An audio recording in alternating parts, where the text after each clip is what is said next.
Good morning મિત્રો, આદર્શ online એજ્યુકેશનમાં આપ સૌનું એક વખત હાર્દિક સ્વાગત છે. મિત્રો, લાસ્ટ લેક્ચરની અંદર આપણે સમુદ્રના પ્રવાહો વિશે વાત કરતા હતા. યાદ કરો, થોડુંક એક એનું રિવિઝન જોઈએ અને ત્યાંથી હવે આપણે આપણી યાત્રા આગળ વધારીએ.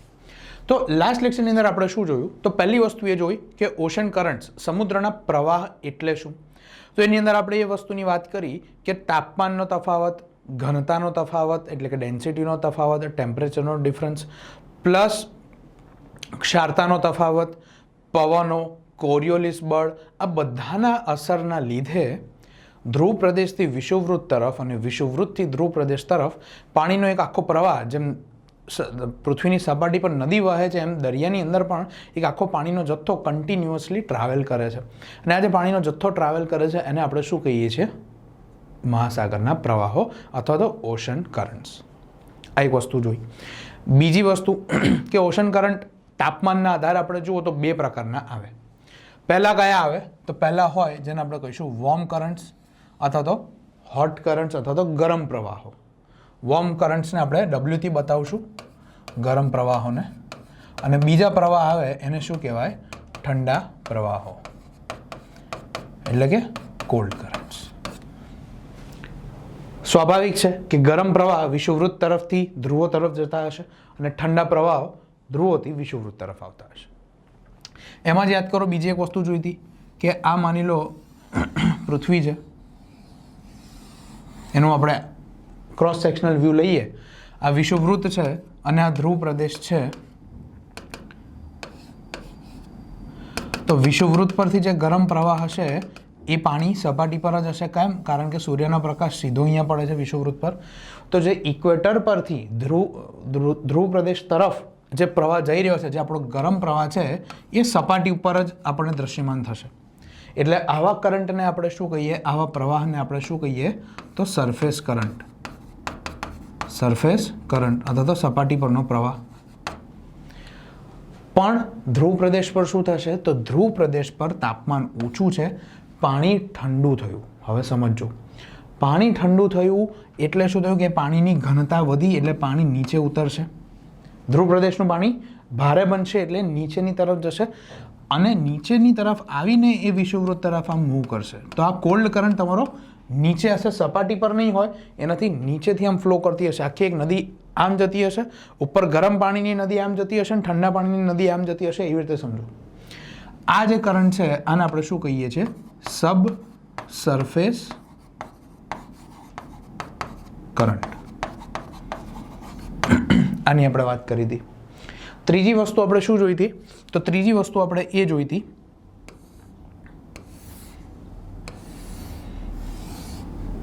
કે કોઈ બી એક ખંડ છે, માની લો.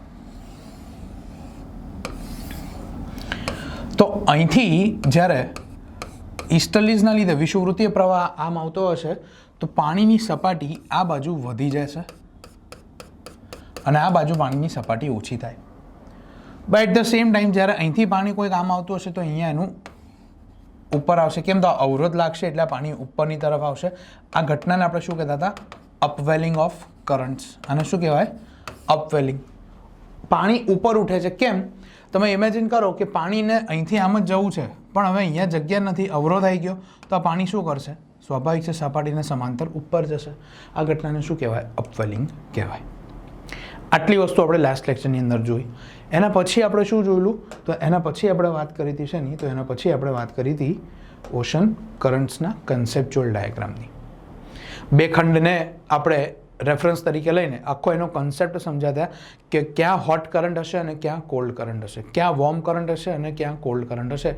એનું એક આખી થિયોરિટિકલ કરતાં બી એક શબ્દ વધારે સારો રહેશે કે પ્રેક્ટિકલી શું થાય છે એ આપણે કોઈ બી બે ખંડ માટે ત્યારે મૂકીને સમજી શકીએ એ માટે જોયેલા. એટલા માટે મેં તમને પહેલાં જ્યારે આપણે મહાસાગરની શરૂઆત કરી હતી ત્યારે કીધું હતું કે મહાસાગરના લોકેશન બહુ ઇમ્પોર્ટન્ટ છે. મેં એમને તમને ટાઈમપાસ માટે નહોતું કીધું કે પેસિફિકની પૂર્વમાં આ છે ને પશ્ચિમમાં આ બે ખંડ છે, એટલાન્ટિકની પૂર્વમાં આ બે ખંડ છે અને પશ્ચિમમાં આ બે ખંડ છે. ના, એનું રેલેવન્સ છેક સુધી રહેશે. ક્લિયર છે? એક વસ્તુ. બીજી વસ્તુ શું તમારે યાદ રાખવાની? તો એના માટે તમારે યાદ કરવો પડશે આપણો આબોહવા અને હવામાનનો લેક્ચર. ત્યારે જે કન્સેપ્ટ ભણેલા એ છેક સુધી કામ આવશે. કયો કન્સેપ્ટ? કે જો તાપમાન ઓછું હશે તો દબાણ કેવું હશે? વધારે હવાનું, અને તાપમાન વધારે હશે તો દબાણ કેવું હશે? ઓછું હશે. તમને થાય આ અહીંયા કેમ કામ આવ્યું? કારણ છે આપણે અહીંયા જોઈશું સમુદ્રના કોલ્ડ કરન્ટ્સ અને વોર્મ કરન્ટ્સ. હવે આ વસ્તુ અહીંયા લખી રાખજો, મગજમાં ફિટ કરી દેજો કે જો દરિયાની સપાટીનું પાણી અથવા તો દરિયાનું પાણી જે વિસ્તારમાં ઠંડુ હશે તો સ્વાભાવિક છે જો પાણી ઠંડુ હશે તો એની આસપાસની હવા પણ ઠંડી હશે. જો હવા ઠંડી હશે તો એ હવા ભારે બનશે અને ભારે હવા નીચે બેસે એટલે એ દરિયાની સપાટી પર દબાણ કેવું થશે? વધારે. એટલે જ્યાં જ્યાં પણ તમને કોલ્ડ કરંટ હશે ત્યાં પ્રેશર કેવું હશે? High pressure. કેવું હશે? High pressure. સિમ્પલ એક્ઝામ્પલ, ધ્રુવ પ્રદેશ યાદ કરો. આપણે ધ્રુવ પર પોલર હાઈ પ્રેશર બેલ્ટ ભણ્યા હતા, ધ્રુવ વૃત્તીય ગુરુદાબ પટ્ટ. કેમ ત્યાં પ્રેશર વધારે છે? તો ત્યાં ઠંડી છે. ઠંડી છે, બરફ છે, પાણી બરફીલું છે, તો એના સંપર્કમાં આવેલી હવા કેવી હોવાની? ઠંડી હોવાની. એ હવા ઠંડી છે, એના અણુઓ એકબીજાની નજીક આવી ગયા તો એ સપાટીની નજીક રહેશે. પરિણામે એ સપાટી પર, એ સમુદ્ર સપાટી પર દબાણ કેવું અનુભવાય? હવાનું વધારે. એટલે અહીંયા કઈ સિચ્યુએશન છે? High pressure. અને વિષુવવૃત્ત પર ITCZ લો પ્રેશર બેલ્ટ છે, વિષુવવૃત્તીય લઘુદાબ પટ્ટ. કેમ? તો ત્યાં ગરમી છે, ગરમી હશે તો હવા ગરમ થશે તો એના અણુઓ એકબીજાથી દૂર જશે અને માની લો પૃથ્વીનો ગોળો છે તો હવા ઉપરની તરફ ઉઠશે તો આ સપાટી પર પ્રેશર કેવું થશે? ઓછું થશે. જો વિન્ડ છે ને એ ખાલી ક્ષિતિજને સમાંતર નથી, આનો ઊભો પણ એક ડાયમેન્શન છે. એટલા માટે ધ્રુવ પર હવા નીચે બેસશે ઠંડી થઈ ગઈ એટલે, કારણ કે વજન છે એટલે ગુરુત્વાકર્ષણ લીધે નીચેની તરફ જશે. પણ વિષુવવૃત્ત પર શું થશે? તો ઇક્વેટર પર માની લો ઇક્વેટર પસાર થાય છે, અહીંથી સૂર્યના કિરણ પડ્યા તો અહીંયા જે પૃથ્વીની સપાટીને અડીને રહેલી જે હવા છે એ ગરમ થવાની. તો એ ગરમ હવા ઉપરની તરફ ઉઠશે. ગરમ હવા ઉપર ઉઠી એટલે અહીંયા પ્રેશર કેવું થઈ ગયું? ઓછું થઈ ગયું. ક્યાં? વિષુવવૃત્ત પર. એટલે જ્યાં જ્યાં પણ આપણને વોર્મ કરંટ જોવા મળતા હોય, સમુદ્રના ગરમ પ્રવાહો જોવા મળશે, ત્યાં પ્રેશર કેવું હશે? યાદ રાખજો, લો પ્રેશર. ગરમ પ્રવાહ જ્યાંથી પણ પસાર થતા હશે બધી જગ્યાએ લો પ્રેશર જોવા મળશે. ઠંડા પ્રવાહો જ્યાં હશે ત્યાં બધે હાઈ પ્રેશર. આ વસ્તુ અત્યારથી મગજમાં મૂકી દેજો, કારણ કે હવે પછીની દરેક જગ્યાએ આ જ ઇમ્પેક્ટ કરશે, હાઈ પ્રેશર અને લો પ્રેશર. કેમ? નિયમ શું છે? High pressure two low pressure પવનો જાય અને પ્રવાહની દિશા પણ એ રીતના બદલાતી જોવા મળશે. એના લીધે જ કશે રણ જોવા મળશે તો કશે જંગલો જોવા મળશે. અને મોસ્ટ ઇમ્પોર્ટન્ટ, અલ નીનો, લા નીના, ઇસ્ટર્લીઝ, જેટ સ્ટ્રીમ્સ અને ઇન્ડિયન મોન્સૂન, આ બધાનો જે આંતર સંબંધ છે એ સંબંધ આખો આ કોલ્ડ કરંટ અને હાઈ પ્રેશર, વોર્મ કરંટ અને લો પ્રેશર આ સર્કલની અંદર જ આખો ચાલશે. તો આ વસ્તુ હવે જ્યાં પણ કોલ્ડ કરંટ લખાય અને હું તમને કહું કે ભાઈ અહીંયા ઠંડો પ્રવાહ છે એટલે અહીંયા પ્રેશર વધારે છે, તો એ સમજી જજો કે એનું રીઝન શું છે. આ ક્લિયર છે? આ વસ્તુ મગજમાં ગાંઠ બાંધી લેજો કે આ રીતે જ થશે. કારણ કે હવા વર્ટિકલી, જો હવા ગરમ, માની લો મારો હાથ એ સમુદ્રની સપાટી છે તો અહીંયા બધે હવા છે જ્યાં હું પેન આપ ફરાઈ રહ્યો છું. હવે જો મારો હાથ ઠંડો હશે તો આ હવા બધી ઠંડી થશે તો એ ભારે બનશે એટલે નીચે બેસશે, એટલે ઉપરની હવા પણ નીચે આવશે. પણ જો અહીંયા મારો હાથ એકદમ ગરમ હોય, 100 ડિગ્રી ગરમ હોય, તો અહીંયા મારા હાથની સંપર્કમાં રહેલી હવા ગરમ થશે, એ ઉપર જશે, એટલે નવી હવા નીચે આવશે, એ બી ગરમ થઈને ઉપર જશે. પરિણામે અહીંથી બધી હવા ઉપર જતી રહી તો આ મારા હાથ પાસે હવાનું દબાણ ઓછું થઈ જશે. બસ એ જ વસ્તુ છે. હવે હાથની જગ્યાએ સમુદ્રની સપાટી મૂકી દો, હવા તો એની એ જ છે. ક્લિયર છે? બરોબર? આટલી વસ્તુ. હવે આગળ જોઈએ. હવે આપણે જોઈએ ગઈકાલનો કોન્સેપ્ટ, એને એક વખત રિવાઇઝ કરીએ. રિવાઇઝ એટલા માટે કરવો પડશે તો જ આગળ આજે બધા આપણે કરંટ સમજી શકશું. તો કાલે આપણે શું જોયું હતું યાદ કરો કે ભાઈ આ બે ખંડ છે,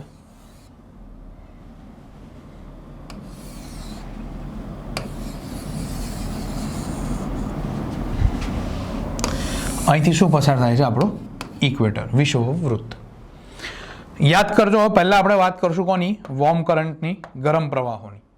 તો શું આપણે જોયું હતું કે વિષુવવૃત્ત પર પૃથ્વીની પરિભ્રમણ ગતિ સૌથી વધારે છે, પરિણામે પૂર્વથી પશ્ચિમ તરફના પવન આવશે. કેમ?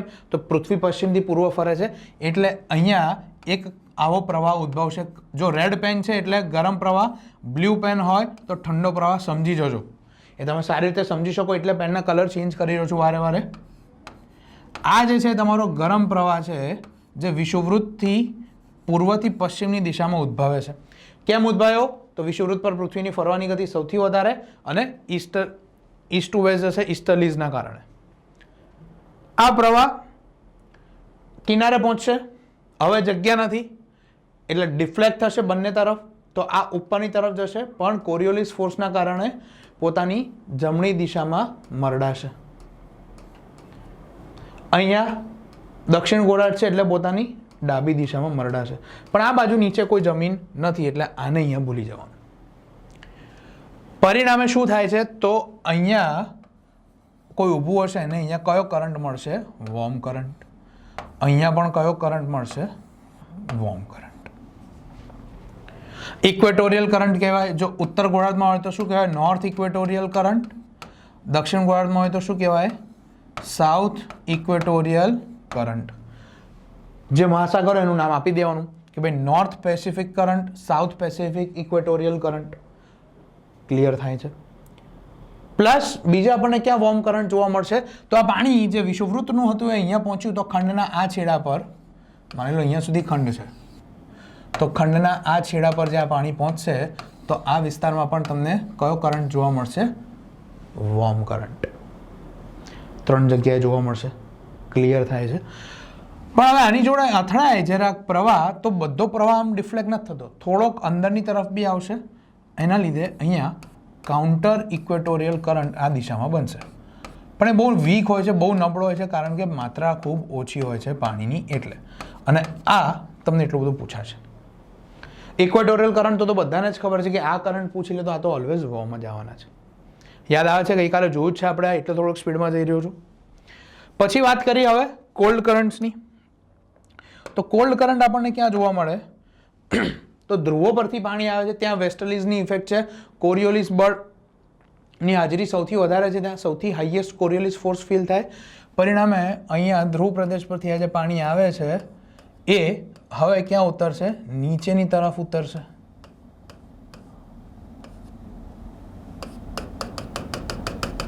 કઈ આ રીતે એ પણ પોતાની જમણી બાજુ મરડાશે. કોરિયોલિસ બળ નોર્ધન હેમિસ્ફિયરમાં જમણી બાજુ જ લાગશે ગતિની, પવનની જોડે જોડે જ આવશે. પરિણામે ખંડના આ છેડા પર કયો કરંટ અનુભવાય? અહીંયા કોલ્ડ કરંટ. કયો કરંટ? Cold current. આ જ પ્રવાહ આગળ છેક અહીંયા સુધી પહોંચશે તો આ છેડા પર અહીંયા તમને કયો કરંટ અનુભવાશે? Cold current. દક્ષિણની અંદર શું થાય છે? તો દક્ષિણમાં લેન્ડ માસ બહુ ઓછો છે, લિમિટેડ છે, તો અહીંયા આવીને અહીંયા અપવેલિંગ થશે. અહીંયા તમને કયો કરંટ ફીલ થશે? Cold current. કયો પ્રવાહ? કયો કરંટ? Cold current. ક્લિયર છે આટલું? બરોબર. તો આ કોલ્ડ કરંટ, આ ડાયાગ્રામ આપણે ગઈકાલે જોયો છે. સમજાય છે? આગળ વધીએ. પણ આગળ વધતા પહેલા એક વસ્તુ, હવે જો અહીંયા કોલ્ડ કરંટ છે તો અહીંયા આપણે શું જોયું? કોલ્ડ કરંટ હોય ત્યાં પ્રેશર કેવું હોય? હાઈ પ્રેશર હોય. પરિણામે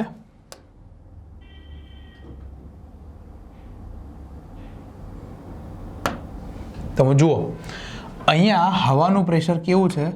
હાઈ પ્રેશર છે. એટલે હવા નીચે બેસે છે. અહીંયા હવા નીચે બેસે છે કારણ કે હાઈ પ્રેશર છે. પરિણામે શું થશે કે આ અહીંયા ઠંડી હવા નીચે આવી, ઠંડી હવા નીચે ઉતરી તો અહીંયા બાષ્પીભવન થશે સમુદ્ર જળનું? નહીં થાય. તાપમાન ઓછું છે એટલે બાષ્પીભવન નહીં થાય. પરિણામે આખા કિનારા પર, આ કોસ્ટ પર વરસાદ નહીં મળે. અને આ વરસાદ નહીં પડે એટલા માટે અહીંયા કોલ્ડ કરંટ જ્યાં હશે ત્યાં તમને શું જોવા મળશે? ડેઝર્ટ. અલગ અલગ ખંડમાં અલગ અલગ રણ જોવા મળે એનું કારણ આ જ છે. તમને કીધું હતું જ્યારે આપણે ચક્રવાતવાળા ટોપિકની વાત કરતા હતા કે કેમ ખંડના પશ્ચિમ છેડા ઉપર જ આપણને ડેઝર્ટ્સ જોવા મળે, તો ત્યારે વેસ્ટર્લીઝની જોડે જોડે ઓશન કરન્ટ્સ પર એક કારણ છે એમ કીધું હતું. એનું રીઝન અહીંયા છે. ખ્યાલ આવે છે? બરાબર. હવે જો તમને આ કન્સેપ્ટ ડાયાગ્રામમાં કંઈ પણ ડાઉટ હોય તો વિડીયો અહીંયા સુધી પાછો જુઓ પહેલેથી. આની પહેલાંનો વિડીયો જુઓ અને આ વિડીયો જુઓ.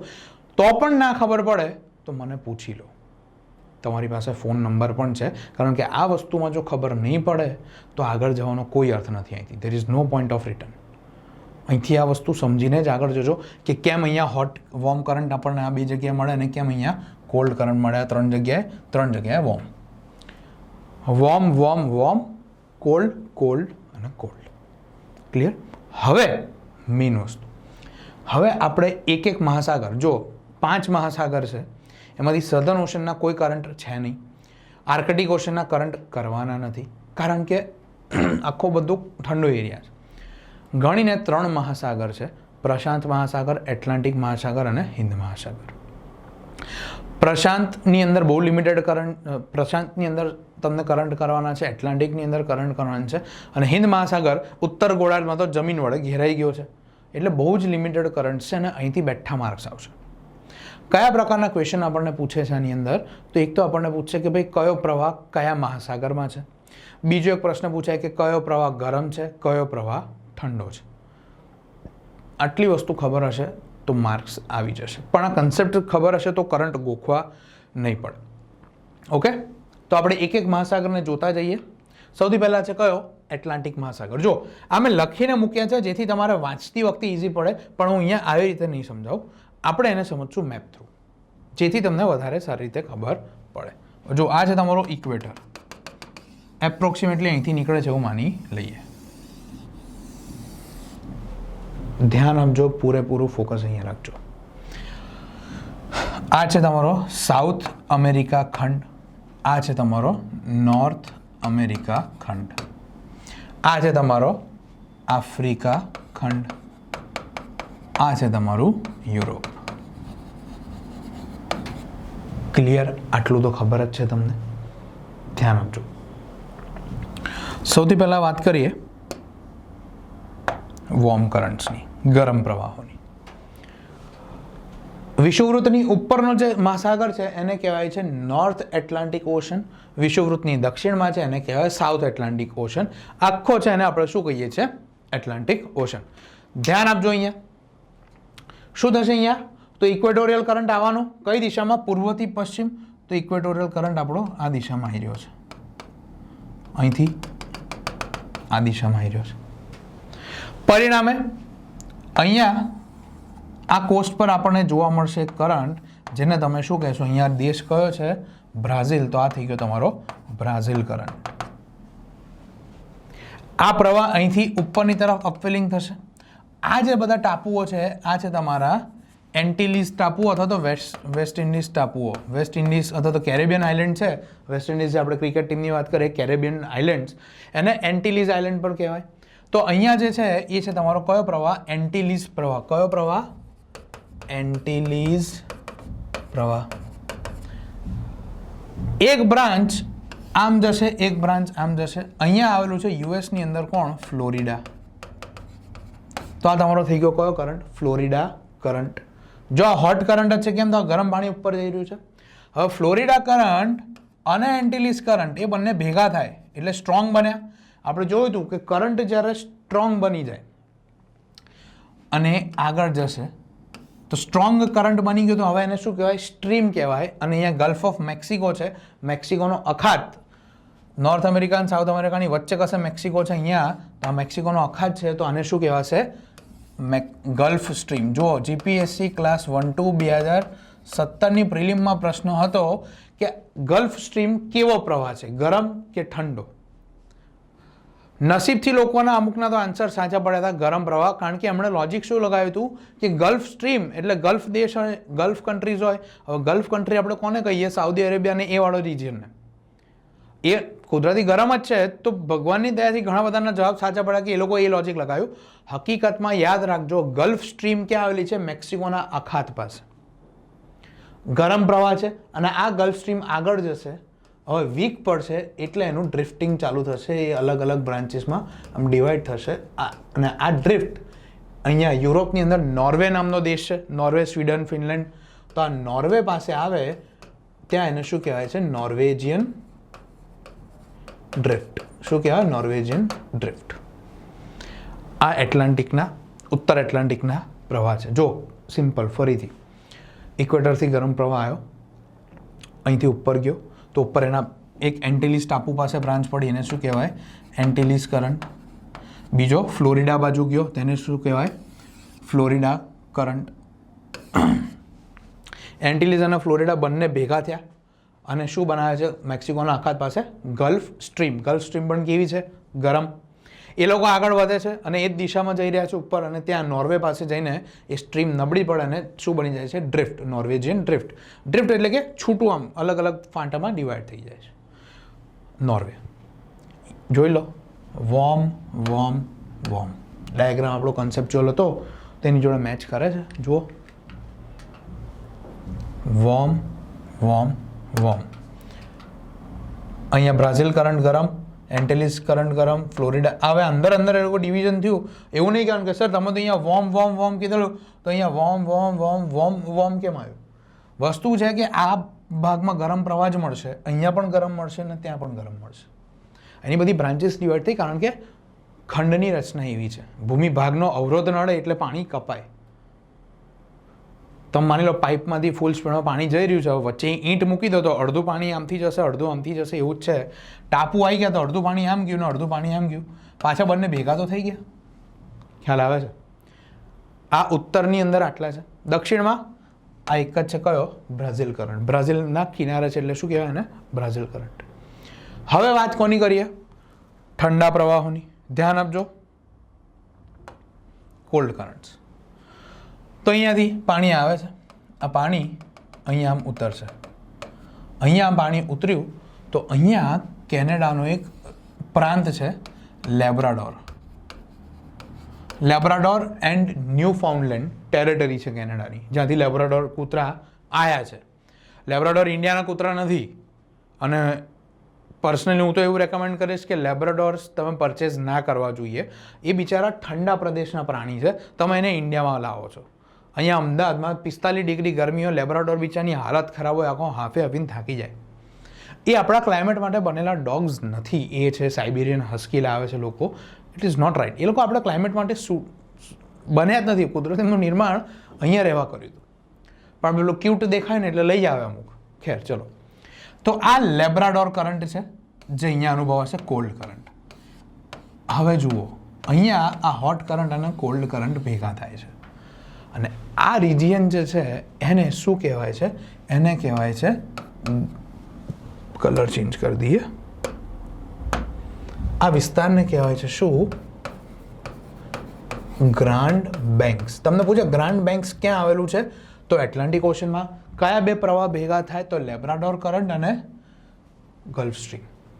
અહીંયા શું થશે? તો ઉત્તર ધ્રુવ પરથી ઠંડુ પાણી આવી રહ્યું છે, નીચેથી વિષુવવૃત્તનું ગરમ પાણી જઈ રહ્યું છે, અને ઇટ્સ અ કોઇન્સિડન્સ. આ એક સંયોગ છે, કોઇન્સિડન્સ છે કે આ વિસ્તારમાં ખંડીય છાજલી પણ જોવા મળે. ખંડીય છાજલી ઓછી ઊંડી છે. પરિણામે જે ગરમ પાણીમાં પ્લેન્કટન્સ તરાઈને આવ્યા હોય અને ઉપરથી શુદ્ધ મીઠું પાણી આવે તો અહીંયા ફિશિંગ બહુ સારું વિકસ્યું. એના લીધે ગ્રાન્ડ બેંક્સ વિશ્વના સૌથી રિચેસ્ટ ફિશિંગ ઝોનમાંથી એક છે. સૌથી વધારે માછીમારી આપણને અહીંયા જોવા મળે છે. ક્યાં? ગ્રાન્ડ બેંક્સની.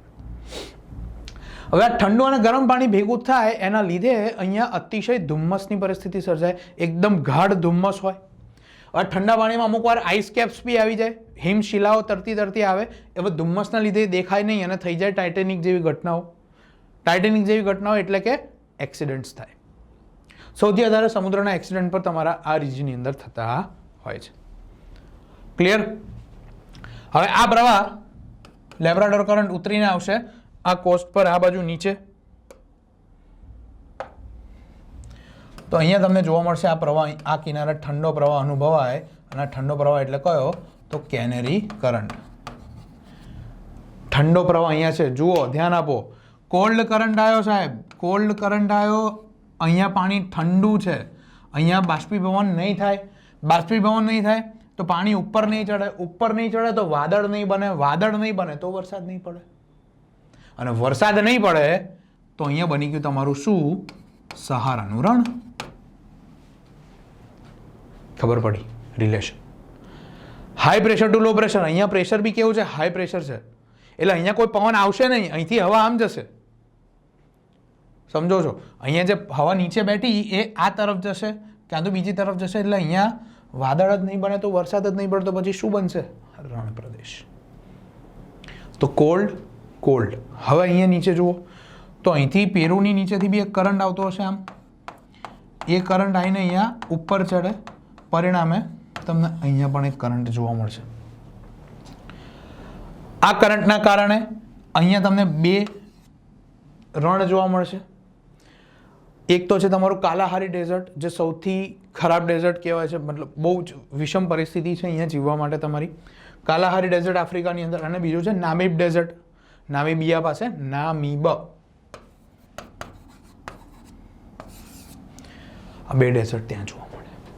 પ્લસ અહીંયા જ્યારે પ્રવાહ આવતો હોય, તમને બીજા એક ડાયાગ્રામની અંદર બતાવું. યસ, આ એ છે, ખાલી સાઉથ પેસિફિકને થોડુંક ઝૂમ કર્યું છે. તો અહીંથી જે કરંટ આવે છે, તો આ સાઉથ અમેરિકા ખંડ અહીંયા જુઓ આફ્રિકા કરતાં નીચે સુધી ફેલાયેલો છે. આફ્રિકા અહીંયા પતી જાય છે, સાઉથ અમેરિકા અહીંયા સુધી છે. તો આ જે કરંટ અહીંથી આવે છે, કોલ્ડ કરંટ, એ અહીંયા આના આકારના લીધે અહીંથી એક એની બ્રાન્ચ ઉપર ચડે. જે તમને આગળ કીધું હતું, યાદ કરો ગઈકાલના લેક્ચરમાં, કે અહીંયા બી કોઈક વાર કોલ્ડ કરંટ જોવા મળે અવરોધના લીધે. એ જ વસ્તુ છે. તો એના લીધે અહીંયા તમને જોવા મળે. અને આ કરંટને શું કહેવાય? ફોકલેન્ડ કરંટ. કયો કરંટ? ફોકલેન્ડ કરંટ. ખબર પડી? જો ઠંડા પ્રવાહ કયા કયા? તો લેબ્રાડોર કરંટ, આ બાજુ કેનરી કરંટ, અહીંથી ફોકલેન્ડ કરંટ, અને આનું નામ છે શું? બેંગ્વેલા કરંટ. બેંગ્વેલા કરંટ. સમજાય છે? આશા રાખું કે ખબર પડી હશે. તો એટલાન્ટિકના કરંટ આ. હવે જો તમે કન્સેપ્ટ ડાયાગ્રામ સમજાશો તો આ બહુ ઇઝીલી યાદ રાખી શકશો, નહીંતર ગોખવા પડે. હવે તમને પૂછે કે ભાઈ ગલ્ફ સ્ટ્રીમ કેવો પ્રવાહ છે, તમને ખબર છે ભાઈ ગલ્ફ એટલે અહીંયા છે, તો આ છેડા પર છે તો ગરમ, બ્રાઝિલ આ છેડા પર છે તો ગરમ, કેનરી આ છેડા પર છે આફ્રિકાનો તો ઠંડો, બેંગ્વાલા અહીંયા છે તો ઠંડો, ફોકલેન્ડ નીચે છે તો ઠંડો. આ રીતે કામ ચાલે. ખબર પડે છે? બરાબર. હવે જો ઠંડા પ્રવાહ કયા છે? તો લેબ્રાડોર, કેનરી, બેંગ્વેલા અને ફોકલેન્ડ. લેબ્રાડોર, કેનરી, બેંગ્વેલા અને ફોકલેન્ડ. સમજી ગયા? બીજો એક ડાયાગ્રામ જોઈએ. વસ્તુ એ જ છે, બીજી જગ્યાએથી. આમાં ડ્રો કરેલું છે. આફ્રિકા ખંડ, સાઉથ અમેરિકા કોન્ટિનેન્ટ, મહાસાગર કયો છે? આ સાઉથ એટલાન્ટિક, વિષુવવૃત્તથી દક્ષિણનો એટલાન્ટિક. તો જો આ કયો કરંટ છે? South equatorial current. આ દિશામાં આવ્યો ગરમ પ્રવાહ, નીચે ઉતરશે એટલે અહીંયા બ્રાઝિલ કરંટ જોવા મળશે. બ્રાઝિલના છેડા પર, એટલે આને શું કહેવાય? Brazil current. કેવો છે? આ જે પ્રવાહ છે એ ગરમ પ્રવાહ. અહીંયા નીચેથી જે પાણી આવે છે, આ ફોકલેન્ડ કરંટ, ઠંડો પ્રવાહ. West wind drift. કેમ? તો વેસ્ટર્લીઝના લીધે જાય છે એટલે વેસ્ટ વિન્ડ ડ્રિફ્ટ કહેવાય. એ ઉપર જશે બેંગ્વેલા કરંટ, નામીબ ડેઝર્ટ અને કાલાહારી ડેઝર્ટ. આ ઉત્તર એટલાન્ટિક ઓશન, નોર્થ એટલાન્ટિક. તો જુઓ નોર્થ ઇક્વેટોરિયલ કરંટ, આ પેલો કાઉન્ટર ઇક્વેટોરિયલ કરંટ. આ ઉપર ગયું એન્ટિલિસ ટાપુ પાસે આવ્યો તો આને શું કહેવાય? એન્ટિલિસ કરંટ. અહીંયા ફ્લોરિડા કરંટ. એ ભેગા થાય શું બને? Gulf stream. શું બનશે? Gulf stream. ઉપરથી લેબ્રાડોર કરંટ આવે છે, નીચેથી ગલ્ફ સ્ટ્રીમ જાય છે, ભેગા થાય છે, શું બને છે? અહીંયા જુઓ ગ્રાન્ડ બેંક્સ. શું બને છે? Grand banks. ત્યાંથી આગળ જશે, શું બનશે? North Atlantic drift. અને અલ્ટિમેટલી શું બનશે? Norwegian current. જુઓ અહીંયા જ્યારે આ પ્રવાહના ભાગ પડે છે તો એને નોર્થ એટલાન્ટિક ડ્રિફ્ટ તરીકે પણ ઓળખાય છે. અને નોર્વે પહોંચતા એને અહીંયા શું કહેવાશે? કરંટ. એક ભૂલ થઈ ગઈ હતી, slip of tongue. Norwegian drift નહીં, નોર્વેજિયન કરંટ કહેવાય છે. નોર્વેના કિનારા પર ઉપર. ખબર પડી ગઈ? હવે આ જે અહીંયા ઉપર વેસ્ટ વિન્ડ ડ્રિફ્ટ જતી હોય, પોલર રિજનમાંથી ઠંડુ પાણી, એમાંથી થોડુંક આમ નીચે ઉતરે તો અહીંયા ગ્રીનલેન્ડના કિનારે એને શું કહેવાય છે? East Greenland current. ગ્રીનલેન્ડના પૂર્વ છેડા પરથી નીચે આવતો એને શું કહેવાય છે? East Greenland current. પણ એટલું બધું ઇમ્પોર્ટન્ટ નથી. આટલા કરંટ ઇમ્પોર્ટન્ટ છે. બીજી એક વસ્તુ તમે અહીંયા જુઓ તો આ રિજિયનમાં તમને કોઈ જ કરંટ જોવા નથી મળતો. કોઈ કરંટ નથી. સેમ વે અહીંયા પણ કોઈ કરંટ નથી. તો એની ખાસિયત છે, વાંચો, કે એટલાન્ટિક મહાસાગરની અંદર ઉત્તર ગોળાર્ધમાં 20 થી 40 ડિગ્રી ઉત્તર અક્ષાંશ અને 55 થી 75 ડિગ્રી એટલે 20-20નો છે. જો 20 થી 40 એટલે 20નો ડિફરન્સ, 55 થી 75 એટલે 20નો ડિફરન્સ, 55 થી 75 આ રેખાંશ છે, આ અક્ષાંશ છે, એટલે તમને લોકેશન આપી કે આ બે અક્ષાંશ અને આ બે રેખાંશની વચ્ચેના વિસ્તારમાં કોઈ પણ પ્રવાહ જોવા મળતો નથી. આ વિસ્તારને શું કહેવાય છે? સારગાસો સમુદ્ર.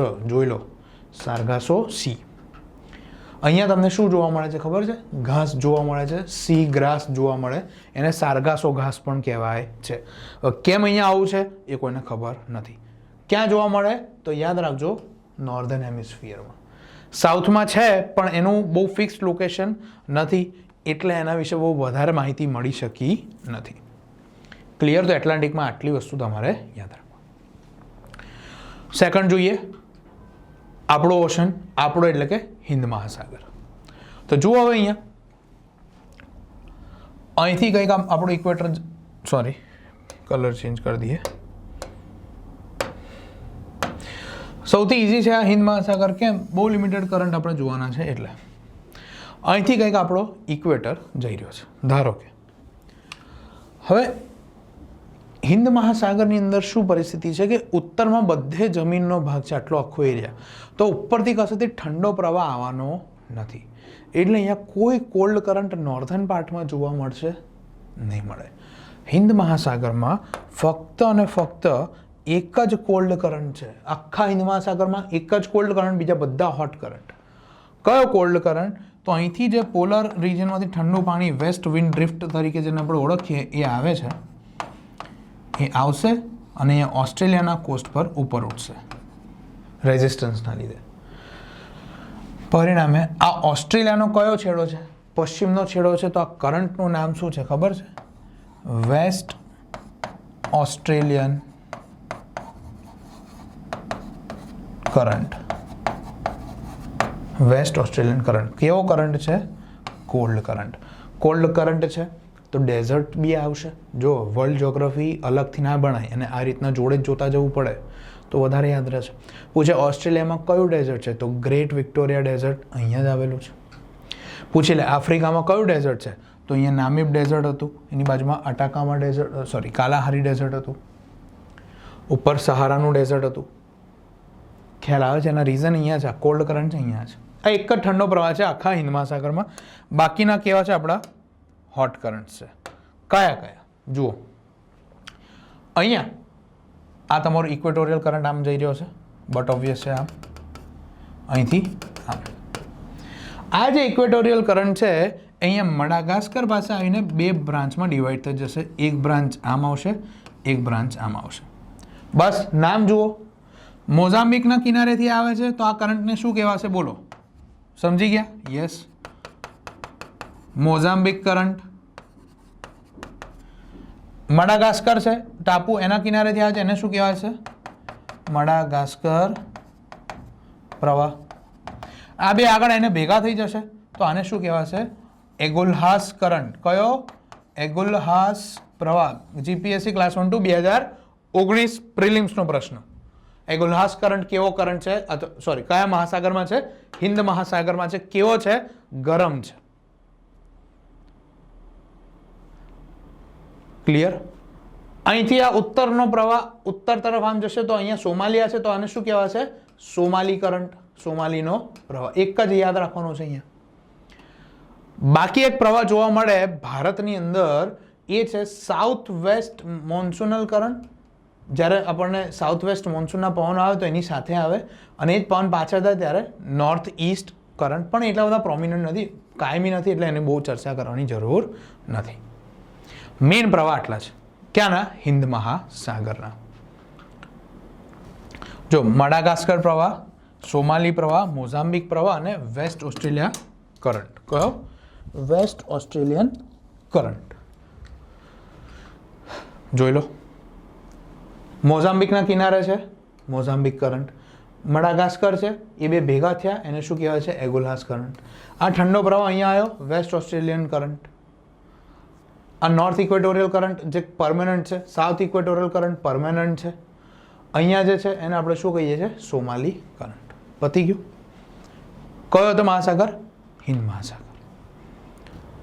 હવે સૌથી ઇમ્પોર્ટન્ટ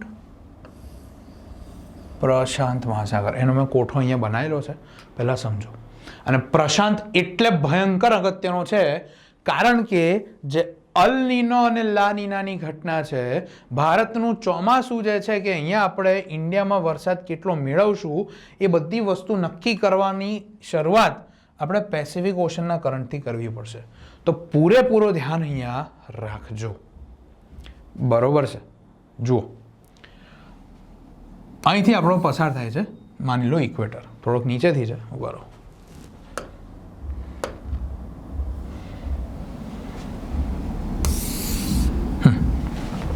કંઈક અહીંથી આપણો વિષુવવૃત્ત પસાર થાય છે. કરંટ સ્ટાર્ટ કરે. હવે જુઓ વસ્તુ શું છે, તો તમે અહીંયા જોશો તો જુઓ ઓસ્ટ્રેલિયાથી દક્ષિણ અમેરિકા વચ્ચેનું અંતર જો ભયંકર મોટું છે. પેસિફિક મહાસાગર આપણે જો કે સૌથી મોટો મહાસાગર છે. આને ક્રોસ કરવા માટે સૌથી વધારે સમય જોશે. બધા ખંડને ભેગા મૂકો તોય આના કરતાં ઓછું ક્ષેત્રફળ થાય. એટલે અહીંયા જે ઇક્વેટોરિયલ કરંટ છે ને, જે આ દિશામાં આવશે, વિષુવવૃત્તીય પ્રવાહ જે આ દિશામાં છે, બહુ સ્ટ્રોંગ હશે કારણ કે બહુ લાંબુ અંતર કાપીને આવ્યો છે, એટલે એની અંદર ખાસો એવો પાવર હશે. આ પ્રવાહ અહીંથી ઉપર ઉઠશે, જવા દો, અને અહીંયા સુધી જશે. આ પ્રવાહ અહીંથી નીચે ઉતરશે અને અહીંયા જ્યાં જવું હોય જાય. કન્સેપ્ટ ડાયાગ્રામ તમને ખબર જ છે. તો હવે આ છેડા પર તમે જોશો તો આ જાપાનના આઇલેન્ડ્સ છે, તો અહીંયા તમને જોવા મળશે કયો કરંટ? ક્યુરોશિયો કરંટ અથવા તો પ્રવાહ. કેવો છે? બટ ઓબ્વિયસ છે, ગરમ. ક્લિયર? આ જ વસ્તુ અહીંયા પહોંચશે. અહીંયા છે અલાસ્કા, અમેરિકાની ટેરેટરી, જે પહેલાં રશિયાનું હતું, અમેરિકાએ ખરીદી લીધું. તો અહીંયા તમને જોવા મળશે કયો કરંટ?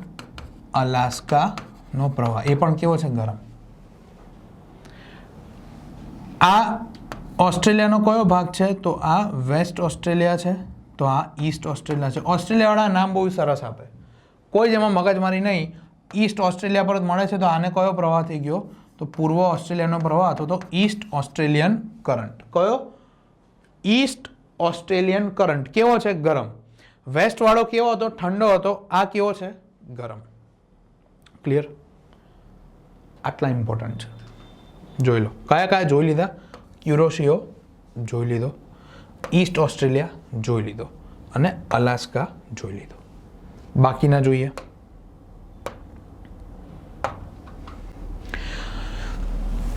સોરી, અહીંથી પાણી આવી રહ્યું છે, ગરમ ઠંડુ પાણી. અહીંયા જાપાનની અંદર અહીંયા તમને જોવા મળશે. તો આ રિજિયનમાં જે ઠંડુ પ્રવાહ અનુભવાય આ વિસ્તારમાં, એને શું કહેવાય છે? ઓયોશિયો કરંટ. કયો કરંટ? ઓયોશિયો. એમ આટલા નજીક નથી, આ મેપમાં નાનો મેપ છે એટલે તમને એવું લાગે છે, એકચ્યુઅલમાં ડિસ્ટન્સ વધારે છે. જુઓ, ડિસ્ટન્સ વધારે છે. તો અહીંયા જે છે આ કયો કરંટ છે? ઓયોશિયો, જેનું બીજું નામ શું છે? કામચાટકા કરંટ. જુઓ, આ પ્રવાહ અહીંથી આમ પણ જશે.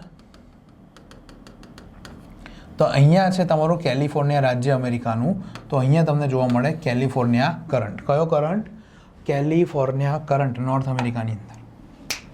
કોલ્ડ કરંટ આવ્યો, સમજો, કોલ્ડ કરંટ આવ્યો કેલિફોર્નિયા. તો અહીંયા તમારું ડેઝર્ટ છે, મોહાવે ડેઝર્ટ, મોહાવેનું રણ, અને સોનોરાન ડેઝર્ટ અમેરિકાના પશ્ચિમી છેડા પર છે, કેલિફોર્નિયામાં. તો ત્યાં જઈને આવેલો છું, બરાબર. તો એ ત્યાં છે. સેમ વે આ મોસ્ટ ઇમ્પોર્ટન્ટ વસ્તુ છે, આને ગમે તે થાય ના ભૂલતા. અહીંયાથી અહીંયા દક્ષિણ અમેરિકા ખંડ જે છે, તો અહીંયા આપણે એક કન્ટ્રી છે પેરુગ્વે અને ચીલી. અહીંયા તમને જોવા મળશે હમ્બોલ્ટ કરંટ અથવા તો પેરુવિયન કરંટ. કયો? હમ્બોલ્ટ. કેવો પ્રવાહ છે? ઠંડો પ્રવાહ છે, ચીલીના કોસ્ટ પર. અહીંયા તમને જોવા મળે છે અટાકામા ડેઝર્ટ. કયું ડેઝર્ટ? અટાકામા ડેઝર્ટ, અટાકામાનું રણ. ઠંડો પ્રવાહ છે, એટલે કયો કરંટ છે? હમ્બોલ્ટ કરંટ અથવા તો પેરુવિયન કરંટ. પણ હમ્બોલ્ટ નામ યાદ રાખશું આપણે, અથવા તો પેરુ કરંટ. પેરાગ્વે પરથી પેરુ. જુઓ, પેરુ કરંટ બી કહેવાય, એને હમ્બોલ્ટ કરંટ બી કહેવાય છે. ક્લિયર આટલી વસ્તુ? California current, Alaska current, Peru current, East Australia current, Oyashio, Kuroshio. ઓખોસ્તોકનું એટલું બધું કામ નથી. હવે જુઓ, અહીંયા ક્યુરોશિયો અને ઓયોશિયો ભેગા થાય તો જાપાનની અંદર પણ બહુ મોટી માત્રામાં ફિશિંગ છે. જાપાનની અંદર માછીમારી એટલે સૌથી પ્રાઇમ વ્યવસાય છે. એ લોકો વ્હેલનો શિકાર કરે છે બહુ મોટા પાયે. તો અહીંયા પણ એ જ વસ્તુ થાય છે જે ત્યાં ગ્રાન્ડ બેંક્સમાં થતી હતી કે ગરમ અને ઠંડા પાણીના પ્રવાહ ભેગા થાય તો માછીમારી માટે ખૂબ સારો એરિયા છે આ. ખબર પડી? તો આ હતા આપણા મહાસાગરના પ્રવાહો. અહીંયા તમને એના જે અમુક ખાસિયતો છે એ પણ મેં મેન્શન કરી છે. પ્રશાંત મહાસાગરના પ્રવાહો. હવે એક વખત માની લો જો તમારે ક્વિક રિવિઝન કરવું હોય તો કંઈક એ રીતના કરી શકો કે અહીંયા બ્રાઝિલ કરંટ કેવો છે? Warm current. અહીંયા એન્ટિલિસ કરંટ કેવો છે? Warm current. અહીંયા ફ્લોરિડા કરંટ કેવો છે? Warm current. મેક્સિકોનો ગલ્ફ આવે એટલે ગલ્ફ સ્ટ્રીમ બને. કેવી છે? ગરમ. આગળ જશે શું બનશે? North Atlantic drift. શું બનશે? North Atlantic drift. કેમ? ફાંટા પડી ગયા. એમાં એક ફાંટો પહોંચશે અહીંયા નોર્વે સુધી. એને શું કહેવાશે? Norwegian current. આ હોટ કરંટ પતી ગયા. અહીંના કોલ્ડ કરંટ તો કે ભાઈ અહીંથી પાણી આવ્યું તો આ લેબ્રાડોર કરંટ. અહીંયા પહોંચ્યું તો કેનેરી કરંટ. અહીંયા પહોંચ્યું નીચેથી પાણી તો એ બેંગ્વેલા કરંટ. પતી ગયું. આ બાજુ આવો તો આ ઠંડુ પાણી અહીંયા આવ્યું તો વેસ્ટ ઓસ્ટ્રેલિયા કરંટ. એ જ વસ્તુ અહીંયા થશે. આ ઠંડુ પાણી અહીંયા આવશે તો તમારો હમ્બોલ્ટ અથવા તો પેરુનો કરંટ. ગરમ પ્રવાહ જો નીચે ઉતર્યો તો મોઝામ્બિક કરંટ, મડાગાસ્કર કરંટ. બે ભેગું થાય એગોલ્હાસ કરંટ. સોમાલિયા પાસે સોમાલી કરંટ. સમજાય છે? આ રીતના જો કન્સેપ્ટ ખબર હશે તો તમે ઇઝીલી યાદ રાખી શકશો. સિવાય પેસિફિકમાંથી ગરમ પાણી અહીંયા નીચે ઉતરે તો ઈસ્ટ ઓસ્ટ્રેલિયાનો ગરમ પ્રવાહ, ક્યુરોશિયો પ્રવાહ. ઉપરથી પાણી આવે તો અહીંયા ઓયોશિયો કરંટ. આ ક્યુરોશિયો, આ ઓયોશિયો. હવે ઓયોશિયો અને ક્યુરોશિયોમાં કન્ફ્યુઝન ના થાય એના માટે કંઈક શોર્ટકટ બનાવવું પડે. નામ સરખા જેવા છે. તો જો કોલ્ડ, તો કોલ્ડમાં ઓ આવે એટલે ઓયોશિયો કેવો છે? Cold current. સિમ્પલ એવું યાદ રાખી શકો. Cold current. આ બાજુ આ જ પાણી આમ જશે, અહીંયા ઉતરશે તો California state, Mohave desert, Sonoran desert, કેલિફોર્નિયાનો કોલ્ડ કરંટ. એ જ વસ્તુ હવે ઇક્વેટરના કરંટ થઈ ગયા આપણા. ઇક્વેટરનો એક કરંટ અહીંયા સુધી આવી ગયો. ઉપર જશે તો એને અહીંયા શું કહીશું આપણે? આ તરફ અલાસ્કા કરંટ. જે આ કરંટ ક્યુરોશિયાનો ઉપર જશે અહીંયા આવશે અલાસ્કા કરંટ. સમજાય છે? તો આ હતા તમારા મહાસાગરના પ્રવાહો. ક્લિયર થઈ ગયું? હવે આ જ મહાસાગરના પ્રવાહમાં અહીંયા પેરુના કોસ્ટ પર કોલ્ડ કરંટ છે, ઓસ્ટ્રેલિયામાં હોટ કરંટ છે, વોર્મ કરંટ છે. એ બંનેના લીધે અહીંની જે સિચ્યુએશન બને એ ભારતના ચોમાસા પર કઈ રીતે ઇમ્પેક્ટ કરે એ વાત, એટલે અલ નીનોની વાત. ક્લિયર? તો એ આપણે જોઈશું નેક્સ્ટ લેક્ચરની અંદર. આપણા ઓશન કરન્ટ્સ ક્યાંક ને ક્યાંક અહીંયા કમ્પ્લીટ થાય છે. જો આ ટોપિક ખૂબ જ ઇમ્પોર્ટન્ટ છે.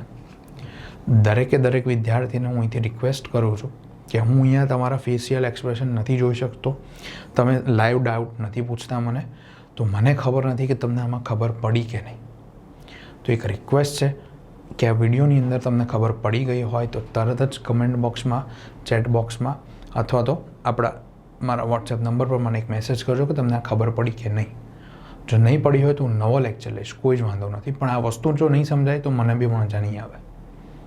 ક્લિયર છે? તો આ આપણા મહાસાગરના પ્રવાહ. આને ગોખવાની જરૂર નથી, અને સમજવાની જરૂર છે. હવે તમે વાંચશો આ બધું લિસ્ટ તો તમને ખબર પડશે.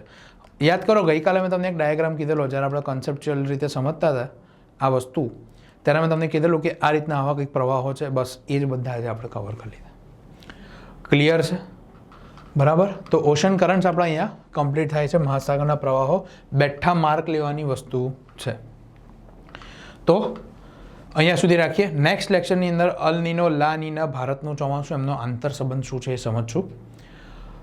ટિલ દેન રિવિઝન કરો, આ વિડીયો સમજો અને મને જણાવો કેવો તમારો એક્સપિરિયન્સ છો. મળીએ નેક્સ્ટ વિડીયોની અંદર. અલ નીનો, લા નીના અને ભારતના ચોમાસા થાય. Thank you so much.